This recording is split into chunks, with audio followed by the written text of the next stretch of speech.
మనతో పాటుగా ఎమ్మెల్యే మందుల సామ్యుల్ గారు ఉన్నారు. మందుల సామ్యుల్ గారిని కూడా ఒకసారి మాట్లాడదాం. సార్, ఎట్లా ఉండబోతుంది తుంగతుర్తి నియోజకవర్గ ప్రజల కోసమని 2 పథకాలను మీరు ఇక్కడ నిలబడి తీసుకుపోయినట్టుగానే అనిపిస్తూ ఉంది. ఈ పథకాలతో మహిళలకు ఎలాంటి మేలు చేకూరుతుంది అనుకుంటున్నారు? 4 పథకాలు, గతంలో 2, ఇప్పుడు కొత్తగా మొత్తం 4 కదా. ఇంకేందన్నా మేము చెప్పినట్టు చేస్తూనే ఉంటాం. మేము చెప్పినట్టు చేస్తాం. చెప్పి డోకబాయి ముచ్చట్లు చెప్పి జనాన్ని ఓట్లేసుకునే పరిస్థితి కాదు ఇది. ఏది చెప్తామో అది చేస్తాం, చెప్పిందే చేస్తాం. గట్నే ఉంటుంది ముచ్చట. తగ్గినా కూడా కొన్ని 4 రోజులు అయితే ఉన్నవి కూడా కంప్లీట్ చేస్తాము. ఇక ఇప్పుడు ఏముందంటే కేటీఆర్ తర్వాత ఏదో వాళ్ళకి ఎక్కడ దొయక నా తీర తంటాలు పడుతున్నారు, తిప్పలు పడుతున్నారు. మిమ్మల్ని ఆహ్వానిస్తున్నారు, మేడిగడ్డకు రమ్మని చెప్తున్నారు. మార్చి 1వ తారీఖు రోజు బస్సులు పెడతామని చెప్తున్నారు.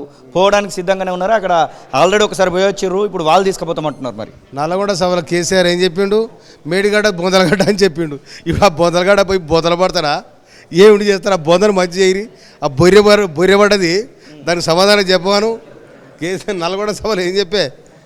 బొందలగడ్డ పోయినరు, మేడిగడ్డ బొందలగడ్డ అన్నాడు. మీ ప్రభుత్వం బొందలగడ్డ అయిపోయింది, బోర్ల పడ్డది, బోర్ల బొక్కల పడ్డది, అయిపోయింది, గోవిందమంగళం అయింది. ఇంకెక్కడిది? మీరు ఆడ ఊరుకులు అయినా కూడా మీకు వచ్చేది లేదు, పోయేది లేదు. ఒక పార్లమెంటు సీటు రాదు. వినవా? ఈ చిన్నది ఇంత పార్టీ, ఇది కాంగ్రెస్ పార్టీ, జాతీయ పార్టీ. ఈ పార్టీ ఉండేది లేదు, పోయేది లేదు. ఎక్కడది? అంత అవుతుంది. ఇంకా తుంగతుర్తి నియోజకవర్గం కోసము డిగ్రీ కాలేజీ, ఇంటర్ కాలేజీ చాలా అవసరం ఉంది. దానికోసం మందుల సామ్యులు ముఖ్యమంత్రి దగ్గర ఏమైనా అర్జీ పెట్టుకునేటువంటి ప్రయత్నం చేస్తున్నారు. ఎందుకంటే దాదాపు ఒక 15-20 ఏళ్ళ ఆకాంక్ష తుంగతుర్తి ప్రజలకు సంబంధించినటువంటి విషయంలో విద్యాలయాలు లేవు అనేటువంటి విషయం.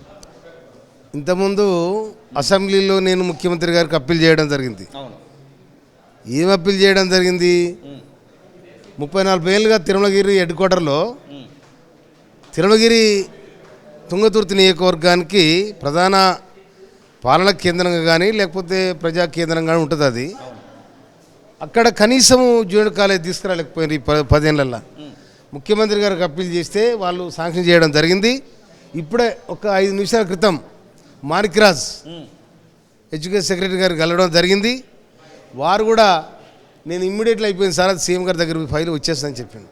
కనుక ఈ జూన్లో తప్పకుండా దాన్ని ప్రారంభిస్తామని కూడా చెప్పాను. రేవంత్ రెడ్డి సీఎం అని ముందుగానే ప్రకటించినట్టు అయ్యేది ఉంటే 30 సీట్లు కూడా కాంగ్రెస్ పార్టీకి రాకపోవు అంటున్నాడు ఎక్స్ మినిస్టర్ కేటీ రామారావు. నిజంగానే అట్లా ఉండేదంటారా? ఇది ఒక విచిత్రమైన ముచ్చట.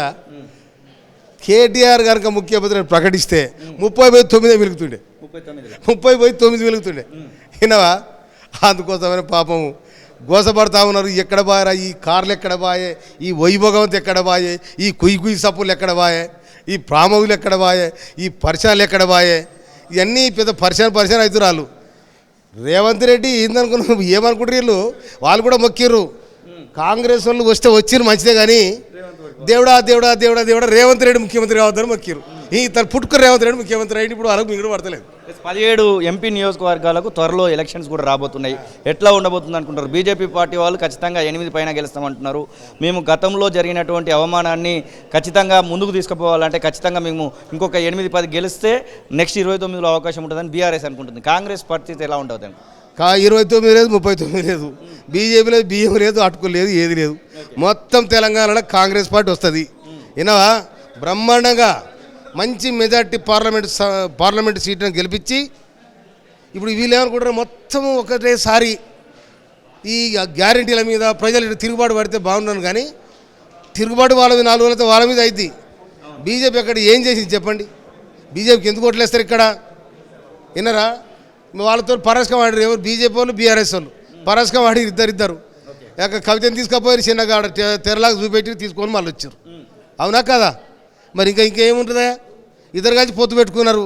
ఇప్పుడు కూడా సైగ చేసుకుంటారు. ఈ పట్టణంలో వచ్చిన సీట్లాగా మనకు కూడా వద్దాం అనుకుంటున్నారు. అట్లా లేరు, ప్రజలు తొక్కించి పెడతారు. కొన్ని రోజులు అయితే కొత్త రేషన్ కార్డుల విషయంలో మీ దగ్గరికి కూడా చాలా లైన్ కట్టడానికి అవకాశం ఉంది. ఎందుకంటే 6 గ్యారంటీలు అమలు కావాలంటే రేషన్ కార్డు తప్పనిసరి అనేటువంటి ఒక నియమం అయితే ఉంది. కొత్త రేషన్ కార్డుల కోసము ఇంకెన్ని రోజులు పట్టచ్చు అనుకుంటున్నారు? దాని విషయంలో ఎలాంటి ప్రణాళికలు రచించబోతున్నారు? ఇప్పుడు మీటింగ్లో ఉన్నావా? ఏం చెప్పింది చెప్పు? మా ఉప ముఖ్యమంత్రి ఏం చెప్పే? ఇప్పటి వరకు ఉన్న వాళ్ళకైతే ఖచ్చితంగా మేము ఇస్తాము. లేని వాళ్ళకి కూడా ఏం చెప్పే? అంతే. నా దగ్గరికి వస్తే ఎమ్మెల్యే నా దగ్గరికి వస్తే వాళ్ళు పెడతారు. వాళ్ళు ఓటేసి కూడా వాళ్ళు రైట్స్ ఉంటాయి. తప్పకుండా తగ్గినవి కూడా ఇవ్వడానికి ప్రయత్నం చేస్తుంది గవర్నమెంటు. కనుక ఎట్టి పరిస్థితుల్లో కూడా ఒక పేదవాళ్ళను ఆదుకోవడానికి ఈ ప్రభుత్వం సిద్ధంగా ఉంటుంది. ఎందుకంటే పల్లెల్లో ఉండదు దాదాపు చాలా పేద ప్రజానికం. పోయిన ప్రభుత్వం అయితే పేదలంటే ఏందో కూడా తెలియదు వాళ్ళకి తెలిసింది ఇసుక దిబ్బలు, మట్టి కుప్పలు, కంకర కుప్పలు, ఇక ఈ తెలుసు. కానీ ఈ ప్రభుత్వానికి ఏం తెలుసు? పేదోనికి అన్నం పెట్టాలి, ఆ పోయకుండా ఉడికితే గ్యాస్ తక్కువ చేయాలి, అవునా, దవాఖాన పోతే ఇంత సాయం చేయాలి. ఈ ప్రభుత్వం ఇచ్చేది గిది, పోయిన ప్రభుత్వం చేసింది గది. అందుకని అది అడిపోయింది, ఇది ఇటు వచ్చింది.